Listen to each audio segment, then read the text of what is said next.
هل زراعة الأسنان بتسبب ريحة فم كريهة؟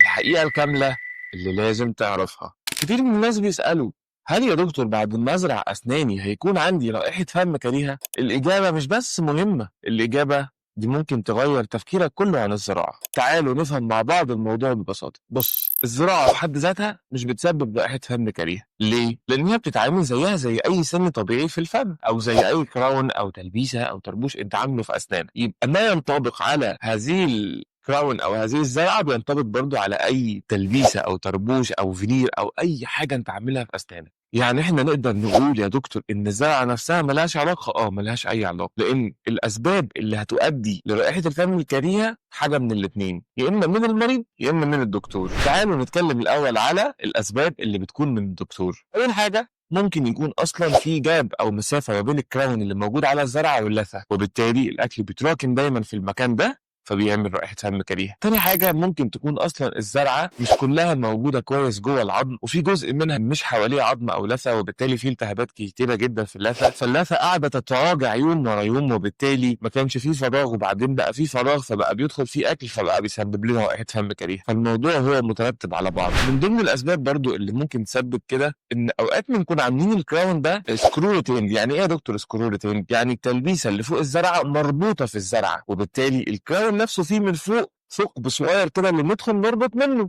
ساعات كتيرة جدا بقى الحفرة أو الفتحة الصغيرة اللي موجودة في الكراون دي، الغطا اللي فيها اللي هو بنبقى حاطين طبقة حشو عادية كأنه سن عادية بتقع، وبالتالي بقى فيه هنا ديبريشن أو مكان عميق الأكل ممكن يتراكم فيه ويسبب رائحة فم كريهة. حل المشكلة دي أبسط مما تتخيل، في ثانية نحط بس حتة حشوة تانية نقفل الهول ده وانتهى الموضوع. فلازم تشوف دايما مع الدكتور لو عندك رائحة فم كريهة وعامل مثلا أي حاجة في حاول تشوف معاه السبب ايه. هل هو سبب ان انت انسان بقى مهمل في اسنانك مش بتغسلها، او عندك جير بيتكون ومش بتشيله، او عندك تسوسات ومش بتعالجها، او عندك ضرس عامل خراج وعامل صديد، او انت راجل عندك جفاف في الفم، والاسباب الكتيره اللي اتكلمنا عليها قبل كده العاديه والطبيعيه بتاعه رائحه الفم الكريهه. ولا لا يا دكتور انا ما كانش عندي اي حاجه من رائحه فم كريهه وبعدين عملت كراون تلبيسه طربوش زرعه حشوه ايا ما من بعدها بدا يحصل عندي رائحه فم كريهه. لا، ممكن يكون عندك مشكله بسيطه جدا جدا وحلها ابسط منها، لما نعالجها تنتهي هذه المشكله تماما. ما تحرجش ابدا ترجع لدكتورك وتساله